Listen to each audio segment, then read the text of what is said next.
Bueno, para continuar con este tema, y estamos con el ex congresista Víctor Andrés García Belaúnde y el ex viceministro de Transportes Gustavo Guerra García, que son bastante entendidos en este tema del famoso Club de la Construcción. Lo que está haciendo Indecopi es interesante, me parece que su nivel de investigación es más amplio, y así lo ha dicho el propio funcionario de Indecopi, que el del Ministerio Público, porque está agarrando del 2002 al 2016. Incluso se comenta que el Club de Construcción vendría de mucho antes.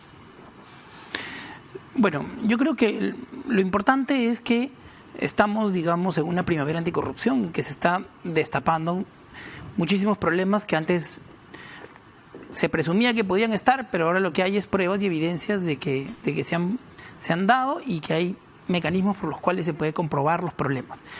Ahora, yo creo que la Fiscalía, el Ministerio Público y la Contraloría pudieron haber desarrollado hace mucho tiempo algunos indicadores que te permiten darte cuenta, ¿no?, de algunas cosas, ¿no? En ese sentido, yo creo que fue bueno, por ejemplo, que el Ministerio de Transportes cancelara algunas adjudicaciones que estaban en 109%, 108%, ¿no? Porque, digamos, las licitaciones, tú puedes ir al 90% o al 110%. No, y ahora, hay un tema que... Si todos terminan en 109%, quiere decir que presumiblemente hay colusión y hay reparto de mercado. No, y hay un tema que a mí me hace ruido, porque, a ver, Indecopi ha hecho esta investigación de manera diligente por 2 años, pero, digamos, el Ministerio Público, como sucedió en Brasil, pudo haber empezado apretando a las constructoras peruanas, como se hizo en Brasil. En Brasil le empezaron a agarrar y le metieron a la cárcel a los principales directivos de Odebrecht, Camargo Correa, y los empezaron a presionar. ¿Por qué no se dio algo similar aquí en Perú? Porque salieron de la cárcel cuando les dieron la prisión preventiva, y cosas que no dependíamos tanto de las declaraciones de Odebrecht. Bueno, a ver, ante todo, yo creo que el Club de la Construcción es muy antiguo. Yo recuerdo que el año 1954, los constructores de las grandes obras de aquella época del gobierno de Odría, los hospitales, las grandes unidades escolares, el Hospital Rebagliati, fueron el año 54 a donde el presidente de Odría, todos ellos, hay una fotografía, y le regalaron una casa. El Fundo Odría. 6 hectáreas en Monterrico, que hoy día es un club de la Fuerza Aérea, se le regalaron la casa y le dijeron, ahí está el discurso de los constructores, Grañé Montero entre ellos, o y otras empresas que ya ahora han desaparecido o cuyos herederos manejan otras empresas con otros nombres. Pero ahí está, y le quitaron la escritura pública en nombre de los empresarios de la construcción al presidente de Odría por la gran obra que estaba haciendo en el país. Y le regalaron no una, 4 casas. El Fundo Odría, que todavía existe, que ya no es propiedad del señor Odría, por supuesto, su casa de Vargas Machuca, que hoy día es una dependencia del Ejército, al lado del antiguo Ministerio de Guerra, una casa en San Bartolo, que no usó mucho el general Odría porque se resfrió, había mucho viento, era en la punta, una de las puntas de San Bartolo, y la última casa, que se llamaba El Capricho, que era nada menos en Paracas, que hoy día es parte del Hotel Paracas. 4 propiedades. Y por eso es que cuando el presidente Belaúnde llega al poder en el año 63, da un decreto eliminando los regalos a los presidentes de la República. O sea, el Club de la Construcción tenía otra manera de actuar, eran más sofisticados, digamos, ¿no? Pero igual lo estaban haciendo. Ahora bien, entrando a la pregunta, en la comisión que investigamos la vía expresa del Callao, surgió todo lo que hoy día estamos viendo. Todo. Y ahí estaban 2 empresas que han seguido contratando con el Estado hasta el día de hoy. ICSA y Alfa Consul del señor Peñaranda. Y en el informe de la comisión que se mandó al Poder Judicial se les indicó que eran responsables. Uno, porque sobrevaloraban las casetas de peaje del Callao, que valían $10.000, le habían puesto $100.000. Un escándalo eso. Un escándalo. Y los constructores, que declararon los ingenieros que la compañía constructora le decían, no pongas 10 bolsas, pon 20 bolsas de cemento. Todo eso lo declararon. Todo eso fue al Poder Judicial. ¿Qué hizo el Poder Judicial? Metió preso a las autoridades, al señor Curi, pero nunca tocó a los corruptores. A los empresarios. Al corrupto sí, pero no al empresario corruptor.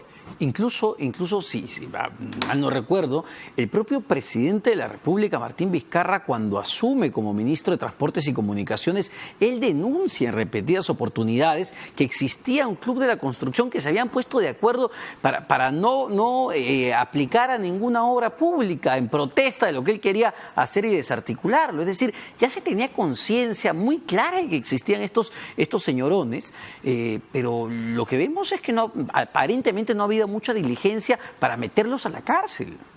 A ver, yo creo que los problemas comienzan antes, ¿no?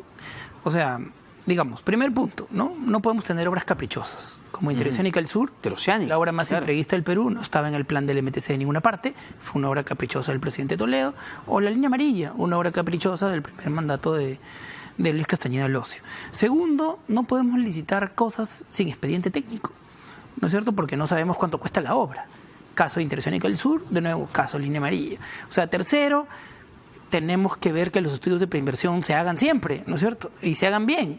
En el caso de la Interoceánica del Sur, lo hizo Alfa Consul, sí. Obviamente lo hizo mal, y luego, milagrosamente, ellos aparecen supervisando a Odebrecht también en la Interoceánica del Sur.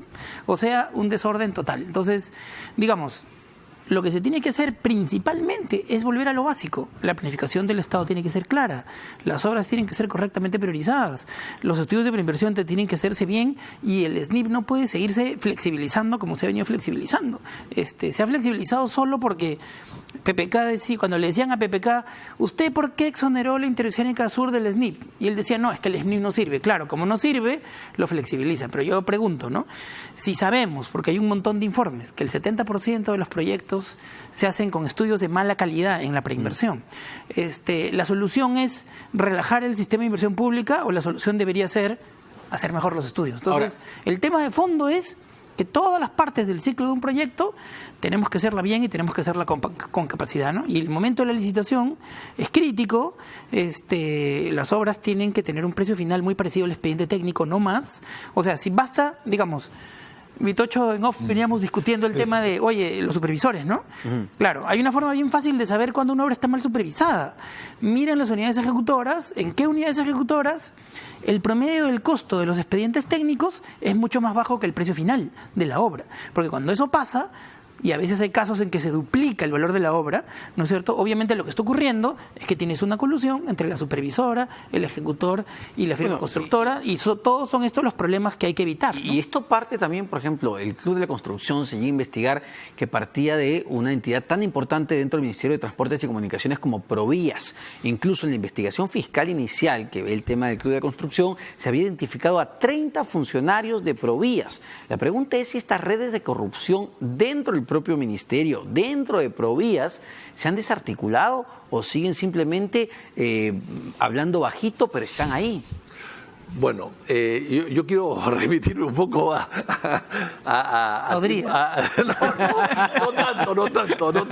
no tanto, a Fujimori, por ejemplo. Sí. Hasta Fujimori había un Instituto Nacional de Planificación. O sea, el Perú planificaba su desarrollo. Y Fujimori lo liquidó, alentado un poco por grupos empresariales vinculados a la construcción también. Es decir, lo liquidó. Entonces, hoy día no hay un banco de datos de proyectos que el Perú necesita. Ahí entra Odebrecht o las empresas parecidas a Odebrecht y te venden el proyecto, te tocan la puerta, señor alcalde, señor ministro, señor presidente. Le vendo este proyecto. Este es un gran proyecto, la Interoceánica, el gasoducto, en fin, es un gran proyecto. Y ellos te hacen todo. Y lo hacen de acuerdo a sus intereses. Igual la Interoceánica del Sur, hasta el día de hoy, entran un auto cada 45 minutos. y la Universidad del Pacífico hizo un estudio diciendo que iban a haber un flujo de caja y un flujo de tránsito extraordinario y que se iban a traer todo tipo de mercaderías al Brasil. No se trae nada del Brasil, ni siquiera turistas por ahí vienen. Entonces, ellos hacen el proyecto de acuerdo a sus intereses. El gasoducto del Sur es lo mismo.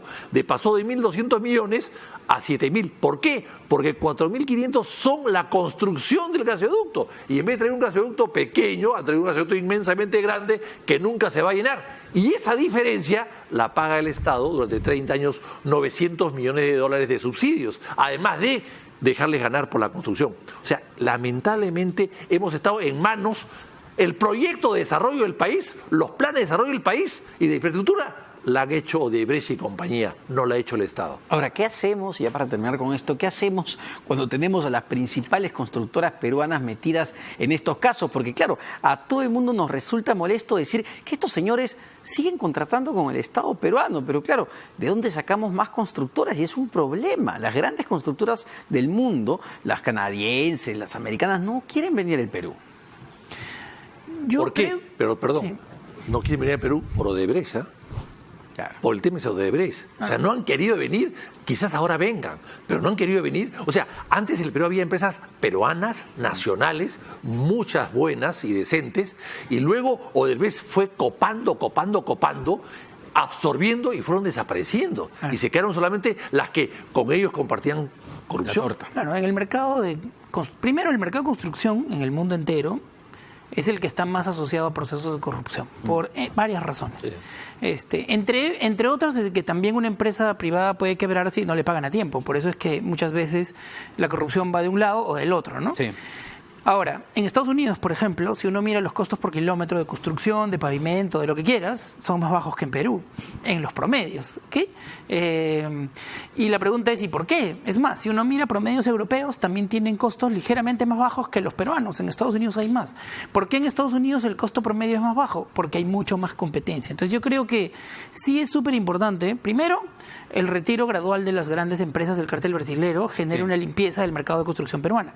Segundo, que haya procesos de autocrítica, ¿no?, profundos y recomposición de directorios en empresas como Grey Montero también son positivos, en la medida en que se combine, ¿no es cierto?, un compliance empresarial, ¿no?, o sea, un cumplimiento de las empresas, de las reglas de la ética más claros, pero sobre todo que se pongan funcionarios honorables en las unidades ejecutoras, porque en el mercado se sabe, digamos, grosso modo, ¿no?, la mitad de las ejecutoras tienen un nivel de competencia y de precios cercanos al 100% o al 90% del costo de referencia, y la otra mitad están más cerca a 109. Entonces, obviamente, hay indicadores claros para saber dónde hay problemas y dónde no. Bueno, Entonces, ahí aquí está, el tema... todos tenemos que poner de nuestra parte para resolver el problema. El tema es complejo, sin duda, pero vamos a ver también cómo se resuelve esto de Indecopi, que va a ir por la vía administrativa. El Ministerio Público tiene que ir por su propia investigación por la vía penal. Muchas gracias tanto a Víctor Andrés García Belaúnde, congresista, y a Gustavo Guerra García, ex viceministro de Transporte. Se nos fue el tiempo en Quién Tiene la Razón, pero no se vayan porque ya viene Tatiana Alemán con las claves del día.